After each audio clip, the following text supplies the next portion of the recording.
To the final Comparative Literature Luncheon lecture of the semester. As you know, the series is brought to you by the Department of Comparative Literature and the Center for Global Studies. And I will be passing the introductory duties to Eric Hayo, whose Center for Humanities and Information is the sponsor of today's guest, Oren Izenberg. Before we start, I want to mention two things. The first is to give a round of applause and thanks to our intrepid interns, Rick Devery, Stephanie Davis, and in absentia, Jamal Ellis, who have done a marvelous job this year in filming, editing, and making available publicly the lectures that we do here. This is a really key factor in spreading the word about research in the humanities to a broader audience of internet users around the world. So please give them a round of applause.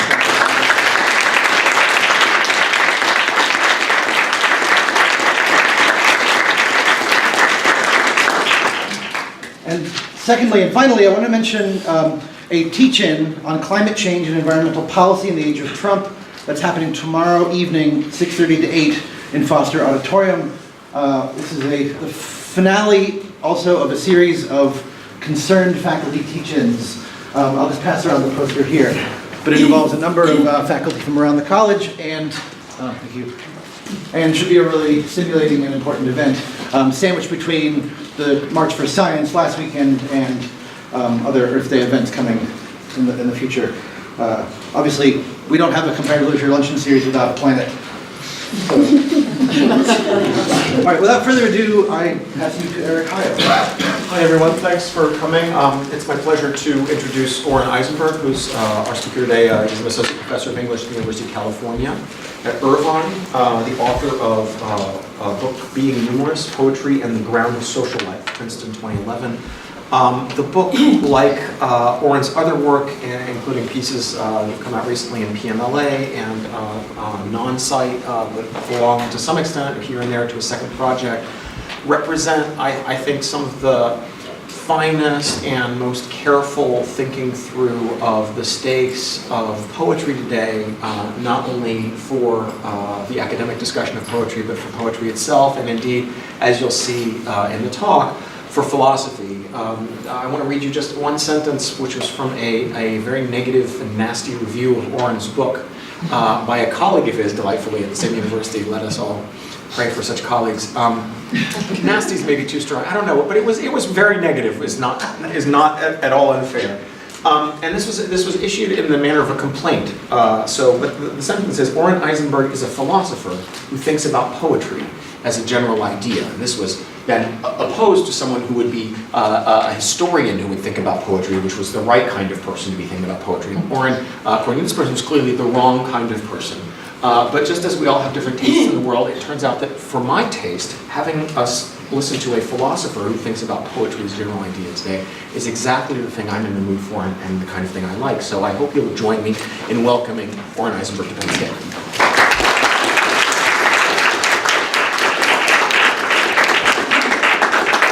Thank you all for having me. Thanks, Eric, for that introduction. And thanks for the invitation. If I'd have known that this was the last event of the semester, I might have given this talk a somewhat more summative and grandiose title. Instead, we're stuck with the title I did give it, which is How to Know Everything. This is an odd moment, I want to say, for caring about literature. For reasons that I think Jonathan just indicated, right? The daily unfolding of a history that beggars the imagination can make the work of the imagination seem, on the one hand, trivial, like the expenditure of intellectual energy or material resources or institutional will that might be better devoted elsewhere, like saving the planet. On the other hand, it can make art seem vitally necessary. Art has historically been a way of last resort, a way when all other ways are blocked, to envision futures and conceive of alternative lives or alternative relations to life. The pressure of the present gives rise in our present, as it has in every present, to both reductionist and maximalist accounts of art. So I'm going to cut to the chase with a kind of value-laden premise, and whether this is a reductionist or a maximalist account of art, I can't quite say. If you won't ride the premise with me, at least speculatively, I'm not going to get very far. the justifications for poetry that seem most desirable to me involve the claim that poems have an epistemic payoff. That is, if poetry isn't interested in helping me to get to know something new about the world as it is, I can't claim to be that interested in it. Now, this assertion ignores some traditional defenses of art. Why, for example, knowledge rather than pleasure? And it begs certain questions. What do you mean by knowledge, and how do you acquire it? But before any such refinements of the debate can be fruitful, it would seem as though I'm obligated to suggest how I can, if I can, make my preference seem even remotely plausible, so that I have a side to hold down or to elaborate. It falls to me to say how we could, even notionally, come to know things by means of art. The imagination, whatever else we want to say about its virtues, doesn't seem like a particularly promising way of coming to know facts about the world, nor is the justificatory reasoning that we encounter in poetry, reasoning, say, from premise to conclusion, nor is that reasoning obviously perspicuous, right? This is despite the fact that poems will occasionally adopt the rhetoric of reason. If poems are in some sense investigatory or even experimental, their investigations will seem to consist chiefly in demonstrating what persons can say, and their experiments to consist in exemplifying what words can do. And these are explorations that, whatever their virtues, don't seem to be cognitive in quite the right way. What is the right way? Well, one way might be to consider a speculative account of poetry as a species of thought experimentation, one that could do more than just dislodge our entrenched styles of art making, or even our conventional habits of thought. These are things that we take experimental writing traditionally to do. To make this case would entail a foray into recent philosophical literature on so-called conceivability arguments. The notion that our sheer ability to conceive of some state of affairs has a relation to the claim that that state of affairs is, if not actual, then metaphysically possible. As Hume puts it, nothing of which we can form a clear and distinct idea is absurd and impossible. The conceivability of a thing, so this argument goes, might be a guide or a goad to the recognition of its possibility. And indeed, the strongest form of the Humean argument suggests that the link between conceivability and possibility is more than merely that of a guide. It's that conceivability of a thought actually entails the possibility of a very particular sort. To put the argument in a still more succinct form, if you can dream it, you can do it. That's the slogan of the Imagineers at Disney. I'm from 20 minutes from Disneyland, so very much in my own mind. Wouldn't it be better if the poems that we have could help us to know something about, not just about some world or a possible world, but to know anything about our world, not just about what is possible, but about what is the case? Now, I've already declared that I think it would be better. It remains to explain how it would be possible. And so to compound the barely conceivable with the highly implausible, I want to consider some actually existing poems alongside some further arguments on behalf of the world's knowability, chiefly those recently offered by the philosopher David Chalmers in his 2012 book, Constructing the World. Now, Chalmers' ambitious argument resurrects one of the fondest dreams of epistemology, the Laplacian notion that given a compact set of basic truths, a sufficiently powerful intellect in possession of those truths could move confidently through the realm of knowledge. A being in possession of all the basic truths and capable of perfect reason, Laplace declared, would be in a position to reach to all the rest of the truths. For such an intellect, nothing would be uncertain, and the future, just like the past, would be present before its eyes. Philosophers have called this being Laplace's demon, for obvious reasons. Now, Chalmers calls this thesis about the world a scrutability thesis. And for all but the most hardline skeptic about knowledge, some version of scrutability is possible, given a generous enough account of what the fundamental facts are, and a humble enough account of what the available truths might be. For Laplace, the relevant truths were physical. For Carnap, they were logical truths. But both of these propositions created some obvious problems for which their authors have justly been taken to task. Some facts don't seem to be obviously physical or plausibly logical. They're perspectival and subjective. Facts about how the world strikes me at a particular moment, involving the qualitative features of first-person experiences generally. Some truths depend on how the world is relative to me at a particular moment, marooned as I am in space and time. There are historical and ideological and social and moral facts to contend with. Rather than abandon the possibility of scrutability in the face of these hard cases, Chalmers seeks to expand the base as little as possible, slightly, while still keeping it small enough to make scrutability seem non-trivial. A trivial version wouldn't be hard to come by. If you throw all the facts into the class of basic facts, then reasoning to all the facts, or reasoning to knowledge, becomes easy. Encode the whole world as a single flaming word, and you eliminate the need to reason at all. It would be like a Borgesian Aleph, in which everything was present to your eyes at all times. Chalmers' revised an account of the basic facts includes 4 classes of facts. P, the class of physical truths, including macrophysical truths about what exists and where, and microphysical truths about what lies beneath the apparent surfaces of things and the laws that govern the macrophysical and the microphysical. Q, the class of phenomenal or experiential truths. They concern what it's like to be in one or another conscious state of sensation, belief, or emotion, together with any of the psychophysical laws that connect mental states to physical states. I, the class of indexical truths, most prominently including truths which specify where one is and what time is now. Without this knowledge, we'd find ourselves incapable of assessing knowledge claims that are made relative to space and time. Like the notion that today is Monday, or that my name is Emily Dickinson, would be hard to evaluate. And a single truth, or a class of truths that contains a single truth, T, affirming that P and Q and I are exhaustive, that there are no facts in excess of the world at hand that would render a conclusion drawn on the basis of the facts of the world at hand incorrect. No mysteries, no hidden truths. From this newly expanded scrutability base, Chalmers argues, it's relatively non-trivial to imagine a Laplacian demon or a Miltonic angel deriving all knowledge.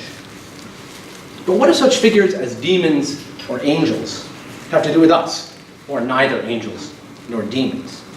To address the fact that we are not such beings, Chalmers offers us a further thought experiment, an imaginary tool that he calls the cosmoscope. Imagine, in place of your own transformation into the bearer of all relevant basic facts, you are instead in possession of an instrument that could give you knowledge of the disposition of all objects and all persons in the universe in response to particular queries.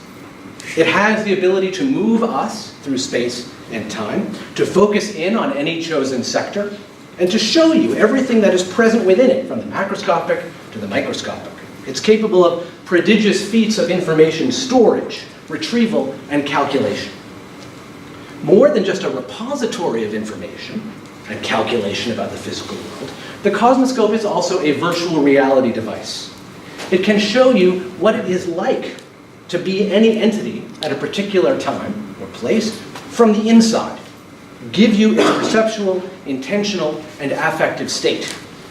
And crucially, this showing or this giving need not take place in language. It can produce or induce direct experience, the phenomenal experience of beings, no matter how like or unlike ourselves they turn out to be.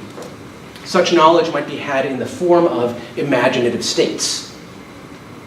This miraculous instrument can also convey indexical truths. Chiefly, it provides its user with the knowledge that you are here now. Knowledge which would allow its possessor to make inferences from our particular state of the physical and experiential world to other states.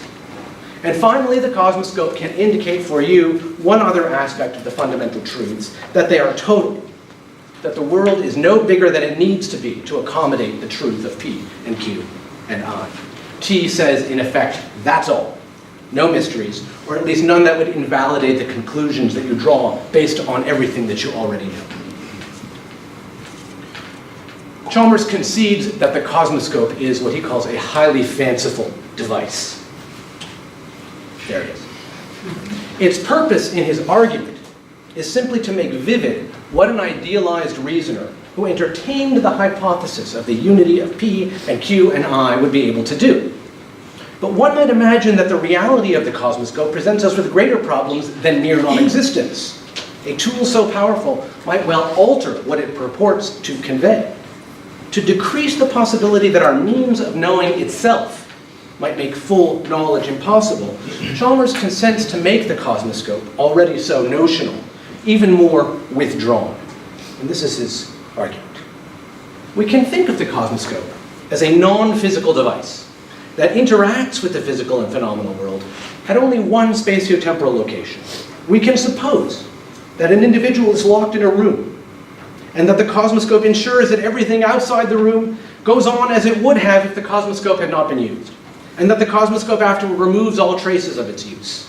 We can even minimize the physical impact of a cosmoscope by supposing that it is a mental cosmoscope, one that conveys information by directly producing certain imaginative states in its subject, and that receives information by monitoring the subject's mental states. We could even suppose that that room is in faraway Amherst, and that the records of those mental operations could be locked away in a camphorwood chest, where the difference they make could be minimized, near forever. A passage like the one that we just examined, one might say, doesn't go any distance toward justifying Chalmers' arguments. That is the work of constructing the world, which seeks to draw out the implications of scrutability theses in any number of philosophical domains: epistemology, metaphysics, philosophy of mind, and language. But with these descriptions on the table, you can see, I think, where I've been headed all along, right here. I'd like to entertain the hypothesis that some non-trivial amount of the poetry that we actually have tends toward the condition of the cosmoscope, which means, if nothing else, that it is invested in the work of knowing. Here are some things that thinking that might entail. That some, or perhaps even many poems, may be coherently regarded as investigatory devices rather than as primarily aesthetic or rhetorical performances, or more precisely, that their aesthetic and rhetorical performances should be regarded as a crucial part of their investigatory means. We don't need to invent new kinds of knowing specific to art. It might also mean that one is justified in taking an interest in poems on the grounds that they promise to aid their readers in assessing the character of the world in order to arrive at true conclusions about it. And just as it might be correct to hold them to account when they fail, something we're very good at, it might be worth celebrating to the extent that they succeed. At this point, arguing for this hypothesis is going to entail two things. First, it's going to involve a sort of directed noticing of certain features of actually existing poems. And second, it's going to involve a willingness to credit poets, at least provisionally, with knowing their own intentions in and for art. With respect to P, the class of physical truths, we might note the profligate mobility and crystalline focus of poems, the way they move us through space to any distant land or nearby spot, from the top of mountains to the cruel bottom of the sea, from the space beyond Earth's atmosphere to the interior of the cell. We might note the way poems can encompass great swaths of time, as with Auden's In Praise of Limestone, where we can see natural processes unfold in geological time, or as in Jory Graham's portrait of the artist as the gesture between them, right? The way that that poem dilates a moment between two heartbeats until we can examine anything that lies inside of it. Emily Dickinson often traffics in the latter of these, in the subdivision of moments, whether morselating a traditional unit of the solar day. I'll tell you how the sun rose, a ribbon at a time. Or else, as in this poem, which prizes apart the still narrower units of clock time, at 3:30, a single bird unto a silent sky, propounded but a single term of cautious melody. At 4:30, experiment had subjugated test, and lo, her silver principle supplanted all the rest. At 7:30, element nor implement was seen, and place was where the presence was, circumference between. We can see how, by extending its attentions over the course of 4 hours, like a time-lapse camera, and by subdividing the units of its attention into conspicuously non-symbolic fractions, the halves of hours, rather than the firm stations of the hours. The poem also admits into itself the gradualness of its objects of attention. The knowledge envisioned here is anti-epiphanic. It unfolds like the slow extension of single notes into a melody. And we can note also the way in which this poem, in providing us first with the elemental units of perception, allows the space for the drawing of inferences from data. Even if, as in this poem, it's difficult to say what proposition is being reached or affirmed, we can still note the imagistic transformation of the note of birdsong into a term of logic, its tentative beginnings into a test, its foray in melody into an experiment. All of these support the idea that what initially seems a merely sonic and temporal instance can support a cognitive inference, and indeed that for a duration, knowledge of principle that emerges from the unfolding of experience supplants and makes secondary the means by which one is acquired. Thinking about poetry as knowledge directed may be counterintuitive at the present moment, but it affirms certain kinds of traditional intuitive stances of the poet toward poems. It underwrites poetry's affective urgency as well as its claim to authority. When we read, for example, ashes denote that fire was. Revere the grayest pile for the departed creature's sake that hovered there a while. Fire exists the first in light and then consolidates. Only the chemist can disclose into what carbons. We find a poem that, like at 3:30, a single bird, presents us with what I want to call a knowing attitude. It records an inference or a series of inferences. The prior presence of fire is inferred from the denotations of ash. The byproducts or consolidates of combustion are projected from the presence of flame. These are inferences that are made on the basis of observed facts, and the poem knows a thing or two also about processes and laws.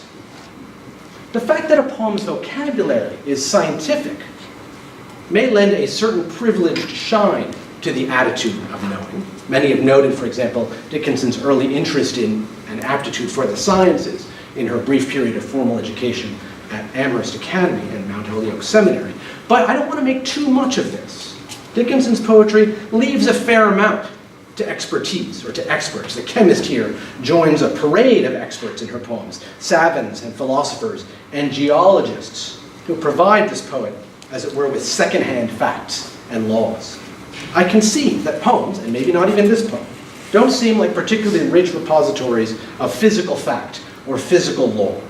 My point here is that even if we acknowledge one important way in which poems seem not to resemble the most powerful of cosmoscopes, they're not supercomputers capable of tracking the movement of particles, they airily outsource some instances of knowledge to expert chemists, it's nonetheless sufficient for my purposes to note that poems are not, by and large, fictions.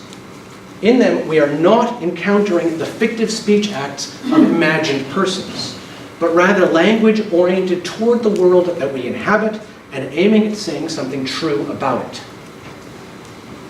It's even more obviously possible, though again not wholly uncontroversial, to observe that such poems as we have are invested in the presentation of what Chalmers calls Q, in the vivid provision of interior and subjective states, with a particularity and experiential precision that exceeds our relatively meager repertoire of names for those states. A poem like Pain hath an element of blank, for example, suggests some of the problems involved in presenting the information to be found in Q. Pain hath an element of blank. It cannot recollect when it begun, or if there were a time when it was not. It has no future, but itself, its infinite, contain, its past, enlightened to perceive new periods of pain. What seems like a good faith effort at mental description, what seems to begin as a good faith effort at mental description, one mind seeking to communicate the constituent features or elements of sensation to another mind in third-person terms, or pain hath an element of, is apparently thwarted by the lack of available sensation terms, by the blank where an explanation ought to be. And yet the poem goes on to propose a kind of cognitive solution. If the person in pain can neither recall a past different from its present, nor conceive of a future in which it will not be in pain, then the lack of communicative terms ceases to present a barrier. To conceive of the state of pain as lacking alternatives, even for oneself, is to conceive of it as universal. Pain is transformed from a mystery, that which must be explained, into a shared condition, or what Dickinson calls an enlightenment, something that is vividly possessed by all, and which therefore needs no explanation. I felt a funeral in my brain arrives at a related conclusion, but by an alternate route. I felt a funeral in my brain, and mourners to and fro kept treading till it seemed that sense was breaking through. And when they all were seated, a service like a drum kept beating till I thought my mind was going numb. And then I heard them lift a box and creak across my soul. With those same boots of lead again, then space began to toll. As all the heavens were a bell, and being but an ear, and I and silence some strange race wrecked solitary here. And then a plank in reason broke, and I dropped down, and hit a world at every plunge, and finished knowing then. It's true that the experience that this poem even notionally seeks to present is not straightforwardly obvious. Certainly not as obvious as pain. Helen Vendler, a critic who, whatever her many virtues, is deeply invested in the normalization of poetry, once declared it to be a poem about what it feels like to fall asleep. Michael Clune understands it as a poem about what it would feel like to die. But I would suggest that both of these accounts are themselves attempts to pin a name upon a blank, upon a sensation that has no name. The hallucinogenic quality of the imagery here begins in the realm of metaphor. Whatever it is, it feels like a funeral, though one taking place in my brain. And yet, as the metaphor extends to take in the ritual rhythms of the service and the treading boots of the pallbearers, it comes to seem less and less like a way of pairing an obscure experience with the concept that illuminates it, less and less like a metaphor, and more like a way of indicating the pure idiosyncrasy and uncommunicability of experience that leaves us unmoored, marooned within it.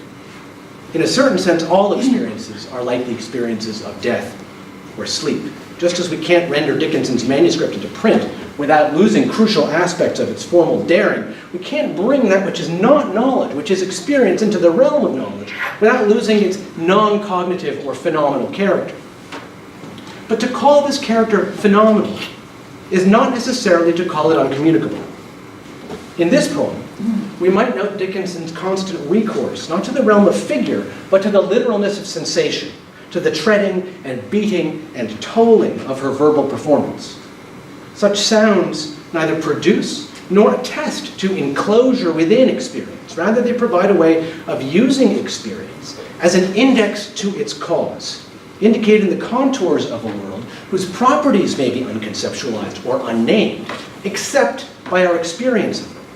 Such poetry treats the world as wider and richer, as finer grained than our language for it, and so in that sense unknown, but not as unknowable. The experience is the knowledge. Another way of saying this is saying that poetry takes experience to be idiosyncratic, but not constitutively private. Indeed, if Dickinson's poetic mode of bearing out this insight improves on the discursive philosophical mode of stating it, it's precisely by means of exemplification, by addressing experience with an argument that isn't just a discursive occasion, but is also an occasion for having a vivid experience in its own right. Poems induce imaginative states. And that is, I think, the deep appeal of Dickinson's famous claim that poetry makes her feel physically as if the top of her head were being taken off. For in responding to poetry, we offer our experience, however idiosyncratic, as openly accessible. We take our experiences out of our heads to offer them as real knowledge about the objects in the world. The ending of the poem doubles the idea of ending the possibility of knowing, of having knowledge finished off, with the idea of the work of knowing achieving its completion, knowledge being finished because one has it all. It might feel like the former, that knowledge had evaded your grasp, if you wanted to say precisely what it was you knew. But it might feel like the latter, like knowledge had in hand, if what you wanted was to point to the conviction that you had known something. I, the indexical, is the domain of the first-person lyric, with its investment in keeping us informed about our location in space by pointing. This is a blossom of the brain, a small italic seed. Indexicality also keeps us located in time by riding the present of utterance and locating the poem in relation to a constantly unfolding now. Today, or this noon, she dwelt so close, I almost touched her. Tonight, she lies past neighborhood and bough and steeple, now past surmise. Indexicality is, for Chalmers, perhaps the easiest element of the cosmoscope to imagine. It grounds inferences about past and future by providing its users with a continual knowledge of where she is. But the indexicality of poetry is more complex. As Roland Green long ago noted, as Jonathan Culler has recently reaffirmed, poems indicate both a fictive present recorded in the poem as now, and a real present that we encounter in utterance time, or re-utterance time. There's no doubt more to say about the interplay between these two things, between the now recorded fictively in poems and the now experienced in the performance of poems, than I'm able to say right now. I nonetheless want to note that these two elements that I've been discussing, Q, qualitative experience, and I, indexicality, are the ones most often seen as illicit or disqualifying when it comes to knowledge claims for poetry. They're absolutely central to the operation of the cosmoscope, to grounding claims about knowledge, right? The very things that are supposed to be dispositive in regarding poems as non-knowledge, the fact that they take place internally, that they're involved with subjective experience, and the fact that they unfold in place and time, have meant to us that poems are not knowledge. And yet they're the kind of knowledge that grounds, right, the epistemic work that Chalmers does in relation to the cosmoscope. And finally, I want to say that poems seem notably invested in expressions of T, the totality claim, positioning themselves at the end of all possible experience in order to provide a solid base for their conclusions. T.S. Eliot presents us with figures of cognitive completion in the person of Tiresias, for example, who has had all empirical experiences, or the Sibyl of Cumae, who has seen the future. I tried each thing, John Ashbery writes in As One Put Drunk into the Packet Boat. I tried each thing, only some were immortal and free. For Dickinson, figures of totality are endemic to the poems. Their most frequent temporal indicator is noon, the hour of undivided illumination that leaves nothing in shadow. And she was entirely inclined to proclaim the sufficiency of the world. O matchless earth, we underrate the chance to dwell in thee, she wrote, echoing Thoreau.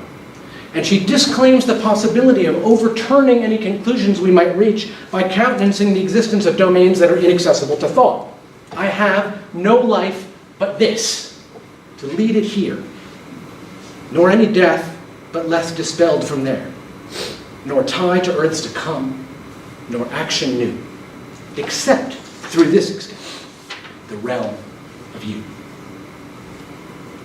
I've been primarily talking about the kinds of information we find in poems, arguing that some typical features we associate with this mode of verbal art, its imaginative mobility, its emphasis on phenomenal states, both conveying information about them and provoking them, its engagement with the present of location, its interest in totality, and noting that all of these present a pleasing, if somewhat slant rhyme with the contents of the cosmoscope. In noticing the processes of reasoning taking place within poems, we encounter a rhyme with the function of the cosmoscope. Poems that occupy the first person on this account, far from being mired in the problems of disclosing personal experience or illicitly generalizing from it, rather illustrates the role that first personal experience plays in the acquisition of third-person knowledge. Now, rhyme is a certain resemblance rather than an identity. I cannot possibly be saying, can I, that poems do in fact contain all the relevant information we need to derive the truth about the world. Nor can I plausibly defend the often specious reasoning that poems employ to reach their conclusions, whether about God or life or society or beauty or truth. Our poets are surely at least as fallible as our statesmen, and often more so. For Chalmers, the point or the promise of scrutability is not infallibility. It is rather that failures of philosophical knowledge can be ascribed either to the non-ideality of our reasoning or to our ignorance of the fundamental truths, rather than to some more fatal unknowability of the world. On Chalmers' account, and I suggest on the poet's account, we have reason to be optimistic about the prospects and the project of thinking. Parallels between the work of the cosmoscope and the work of art, then, might encourage us to notice, just in case we had forgotten, how often poets understand themselves to be involved in coming to know the truth by imaginative means. And they allow us to consider whether the poetic tendency to move from individual experiences to universal conclusions might be a more promising, because more comprehensive, way of proceeding. And finally, to return to my opening considerations, the felicitous rhyme between poetry and the cosmoscope suggests that certain ways of dismissing or devaluing what poetry might be on about are mistaken. I want to suggest that if poetry aspires to the condition of the cosmoscope, then poetry aspires to the condition of knowledge. The urgency in the present moment, as in any moment of a poem, lies in its pursuit of truth. We may coherently look to it for guidance and hold it to account for its failure. We may disregard the traditional epistemic self-seriousness of poets as a vanity or as ideology. But it would be hard to do so while at the same time claiming to be paying better attention to poetry. Thank you.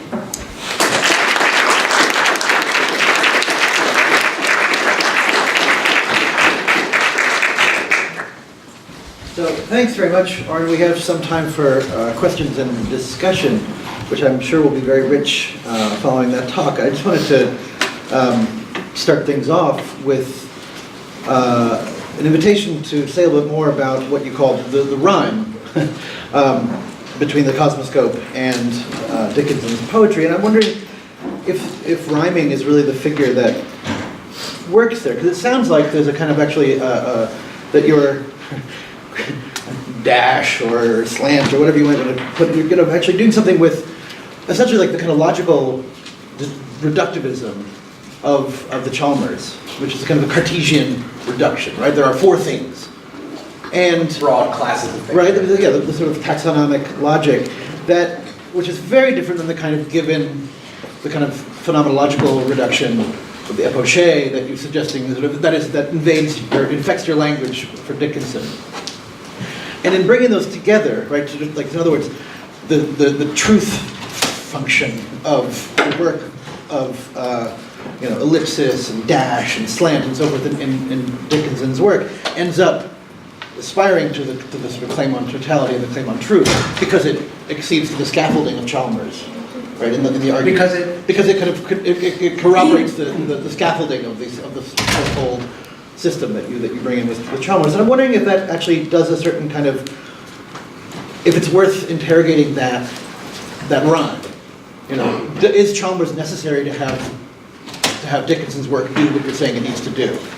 Does the kind of phenomenological meaning that you seem to be levying, deriving from, Dickinson actually challenged the Chalmers kind of demon. So you see what I'm getting at? Like, I'm not sure if that's quite the rhyme that you're saying it is, and I think that's very interesting.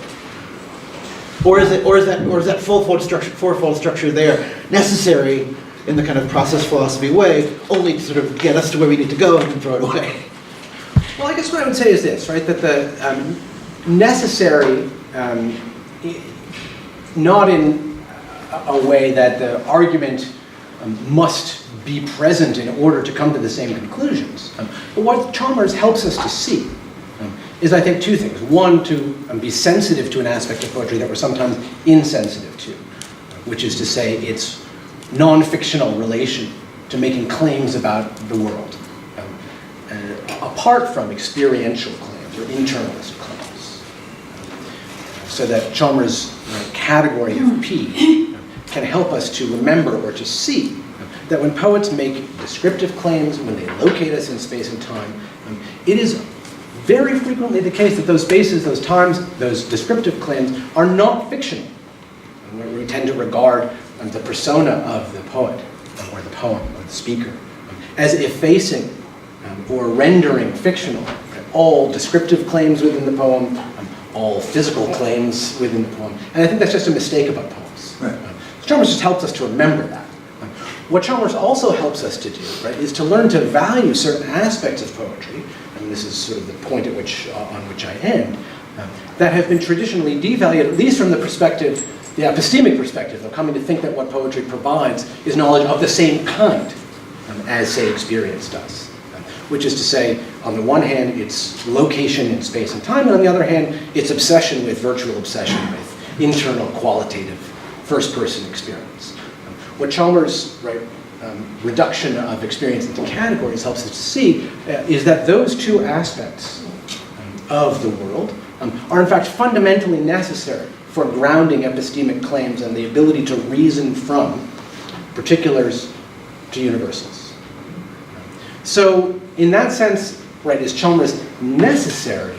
No, not in the sense that it has to be a part of this argument. It's useful function. But it's useful, and it allows us both to see and to value aspects of poems that have on the one hand been invisible and then on the other hand been devalued, or valued in what I want to say is the wrong way. That is, the kind of subjectivity of poems can be inflated to ground a certain kind of claim to another form of knowledge, artistic forms of knowing, right, that are different epistemically from the kinds of knowledge, right, that Chalmers is after. And so in that sense, I guess I would disagree with a certain fundamental premise from which you were proceeding in the beginning question, which is that the phenomenology of Dickinson's poetry is actually different than Chalmers' mode of epistemic analysis. I'm suggesting that they're actually quite similar. Oh my goodness, a whole bunch. Right to left, so the top. Thank you for this very rich talk, which of course takes us back to the origins of discourse about poetry in the West. Absolutely. Right? Plato, in the dialogues, precisely the question, what does poetry tell us? Yes. You know, that's accurate or not accurate. Yeah. So I would be curious where that whole, long history of discourse and debate about poetry and knowledge fits in, how it relates to what you're doing now. But I have a different question. What if I were to claim that really one of the chief purposes of poetry is to contradict that fourth category? The totality claim. Yes. Particularly in the realm of history, right? Art and literature are the most complete record that we have, which is not to say they're accurate, but they're the most complete record we have of how it felt, to be, or what things were like at any particular moment of history, right? And these moments where there are no records, right? What the Middle Passage was like from the point of view of the transported, etc. Is that not? How does that function of poetry and literature fit in to this idea, this schemata of knowledge? No, is that not one of the unknowns? Yeah. So I want to make a distinction between the unknown and the unknowable. The T, right, the totality claim, doesn't state, as I might have hinted, that there is nothing that is unknown. It does say that there are no truths beyond or in excess of the truths that make up the totality of the world as we have it. So there are no deep mysteries. What you're describing are real mysteries, and I hesitate to dismiss them as shallow mysteries, but they're ontologically shallow mysteries, which is to say there are things, plenty of things that we don't know, and indeed many things that we probably won't know, right? And then the question is whether the things that are unknown would be the kinds of things that would, if they were true, dislodge or render untrue, not particular facts, but that is, would reveal us to have been mistaken about them. Surely that is inevitable and happens all the time. But that there is no kind of thing, the truth of which would unseat, say, for example, the nature of physical truth or internal subjective truth. So why is it, right, that poets are invested in enclosing the world or imagining the enclosure of the world, the totality of the world, even if many, many things within that world, that enclosed or total world, are unknown or mysterious? That's what I'm trying to explain. In other words, that's what I think the status of totality is. It's not as though the Sibyl tells us everything that she knows. We can't bear the knowledge that she has. And indeed, Tiresias knows a lot about certain things, what it's like to be man, what it's like to be woman, but probably doesn't know certain other things, like what it's like to be dead. Sure.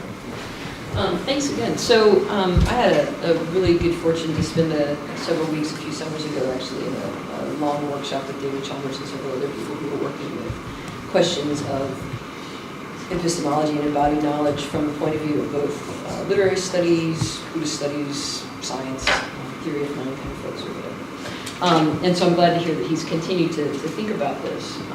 My question though has to do with a couple of different strands that I'll try to pull together.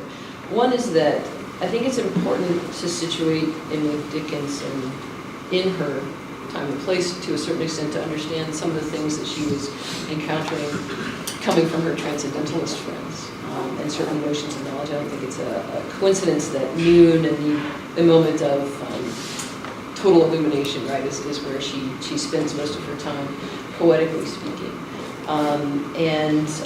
So that ashes denote the fire, right, kind of poem is certainly there. I think also it's interesting that not only did you focus on Emily Dickinson, but the other poems to which you alluded are all, or as far as I was able to catch them, all are either explicitly or implicitly religious poems. The beautiful Good Friday 1613, an amazing poem, right? So these are poems which are specifically about moments of insight, which is understood to be not only aesthetic or poetic insight, but also kind of a religious type of insight. And a religious insight that is, particularly in Dickinson's case, not only reflected through understandings of Christianity, but through other modes of understanding. And so I'm interested in particular in what I thought was the last line of the manuscript version of Emily Dickinson, and finished knowing then crash got through. Right? So I don't know what happened to the crash got through, which leads into my final question in kind of a telegraphic way, which is why isn't philosophy, by which I mean modern Western philosophy written in verse, how would it be different or perhaps better if it were? Because certainly a lot of the philosophy that Dickinson and her crowd were beginning to encounter was written in verse and was coming out of Southeast Asia. So that question is in a certain way the question that I take myself to be beginning to think about providing an answer to. That is, maybe not why isn't it written in verse, but what would be the value if some of it were? So one of the things that I take to be the value if some of the philosophy were written in verse, which I'm suggesting it is, right, is that we would then have instances of thinking, formal thinking, rigorous thinking, that not only make descriptive or assertive claims about experience, but which do so in the process of, or which in the process of doing so, provide us with instances of having experiences. Now, it's obviously the case that the experiences that we have and the experiences that are being adverted to are not the same experience. So what difference does it make, right, to be having an experience which you are even when reading analytic philosophy, albeit a kind of low affect, sort of dry experience, right? What difference does it make, in other words, to call attention to by its vividness, right, the fact of having an experience while making an argument about experience? That's, I think, the serious question. I'm trying to provide one way of beginning thinking toward answering that question. One of the things that it does is lead us to value the role that first-person experience plays, both in establishing and in communicating certain kinds of knowledge claims, right? If you're making claims about the relation between, say, the physical and the experiential, then those claims can take a kind of not just more persuasive form by being rendered in art, but that might actually call attention to sort of crucial aspects of what it is to have a first-person experience in ways that merely discursively laying those arguments out is less likely to do. Now, a much cruder way of asking the question that you're asking as well, why care about poems at all if what you care about is knowledge? And that may be a question to which I don't have a kind of super strong answer, because it has to be the case, right, that if knowledge is knowledge in the strong sense, then the route to it is going to matter less than the fact of it. And I just have to concede that that's true, even while I make the argument that certain kinds of experiences might provide a different or even better route to it. In other words, that might be, right, if what someone is looking to me for, I'm not saying you are, but if someone were looking to me for making a kind of special claim about that thing that is available by poetic means, but by no other means, I'm going to have to shrug my shoulders and say, not that there are no such things, but that they may not have to do with the problem of knowledge. Have you read Vasubandhu? Sorry? Have you read Vasubandhu? No. Check it out. Thank you. Great. For the interest of time, perhaps we can take multiple questions and then I'll do my ask you best. to juggle. So Anna, Phoebe, Sydney, and John. All right. You ready for this? All right, let's go. So I had a question about the role of language as you're reading these poems. I mean, if I'm understanding you correctly, you're suggesting that poetry communicates something that is somehow incommunicable, some kind of experience, and that it obviously somehow does that through language, right? Because that's the medium of the poem, but yet it exceeds language, or it somehow asks us to experience something that is extra-linguistic. Am I right about this? I guess, and you mentioned sort of the imagination or an imaginative state. I think you said that poetry induces, something like that, right? Induces a certain imaginative state. So how does language accomplish that? How does it induce that particular state? And is it truly an imaginative state, or is it something beyond the imagination? Is it something, as you seem to be suggesting, perhaps physical, or you said experiential? How does language get us to that place? Well, I don't think we have a super good account of what an imaginative state is. I would say that when I use the term imaginative state, one way of sort of, I've now cut off the extended question, I apologize, one could identify a kind of experiential state with imaginative state, but I'll make the distinction between that which is discursively conveyed and that which is experienced on multiple levels. Is it the case, right, as this manuscript suggests, right, that to experience an Emily Dickinson poem is multisensory? Yeah, sure it is. That's one of the kind of arguments about Dickinson's poetry, is that if you're not encountering it in its manuscript form, you're not getting the full imaginative experience, you're not getting the full experience of the poem, which involves certain kinds of visual experience as well, certain kinds of sonic experience as well, certain kinds of intellectual experience. That those things all together induce certain states within us that we're inclined to call imaginative states, states of subjective experience. Is it the case that imaginative states are non-experiential? I'm not sure what that would mean. I think we experience imaginative states as internal states. We identify them as imaginative insofar as we have a hard time pinning them down one-to-one to their stimuli. They seem to be, in some sense, in excess of their stimuli, in part because they're multisensory, but also in part because they mount sense upon, like sense that is a discursive sense upon experiential sense. What about language? Well, language is an element, right? It is that which is experienced, both in its phenomenal character and in its communicative, logical character. The question of whether one aspires to get beyond the phenomenal character of language, merely to what language says, right, is to discount what I'm calling the kind of imaginative state that is produced or induced by language in favor of that which language merely communicates. The reason why poetry is good at conveying things in excess of names, right, experiences that we don't necessarily have names for, is because we don't have a name for the experience that it induces within us. Maybe imagination is that name, but it's a kind of a crude name. But we recognize in calling something an imaginative state that we have a much richer archive of internal experiences than we do third-person names for those experiences. And that's what poetry is particularly good at provoking. It does so in part by means that we would traditionally regard as linguistic, that is what the thing says, and by means that we sometimes discount as linguistic, that is what the thing looks like, what it sounds like, what it feels like, to hold it in hand, and so on.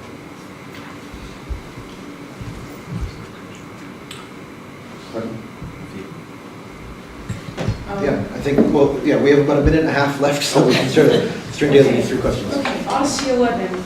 Odysseus goes to the underworld. So there are a few things going on here that I'm curious about for the sake. So first of all, he's telling his own story about going to the underworld, which I think complicates things because it's a whole personal experience, which I think speaks to your point. Second thing is that a lot of the things about what are going on in the underworld are really inconsistent. We don't know if he's actually within the underworld or if he's just kind of like standing there looking at it. The third thing, which is the thing I want to ask you about because we only have like 2 seconds, is it's also kind of a fantastic world, right? And so I guess when I'm reading that, I'm really interested in learning more about the underworld just as much as I'm learning about, the Greeks' understanding of the real world. And I guess does your theory, is what you're talking about interested in learning about this sort of like possible like secondary unreal world as much as it is in learning about the physical world that Odysseus lived in, which resembles our own? It's a great question. Chalmers' answer to this would be that the Cosmoscope has a switch that enables you to flip it from the actual mode to the conditional mode. Right? In other words, you can make the same kinds of inquiries, but what would be the case if certain things were true? Right? Just as one can make, and those would be knowledge claims, just as one can make slightly different knowledge claims about what actually is true. I don't know if that gets at what's most interesting about the fact that there is no underworld. Let's assume for the moment, right, that that's the case. And so, right, one could, I think, easily say that poems are, can at the very least be categorized by the way in which they make their reality claims. Hypothesizing about fictional underworlds, I want to say, is still directed at the real world, but by indirect means. In other words, one is making certain kinds of claims about non-real states of affairs as a roundabout way of indicating different things about the real than one would if one were making direct claims about, for example, perceptions. And that's how one would go about sort of vindicating or making cognitive sense out of an episode like the one that you're pointing us toward. All right, I'm afraid we're out of time, so please join me in thanking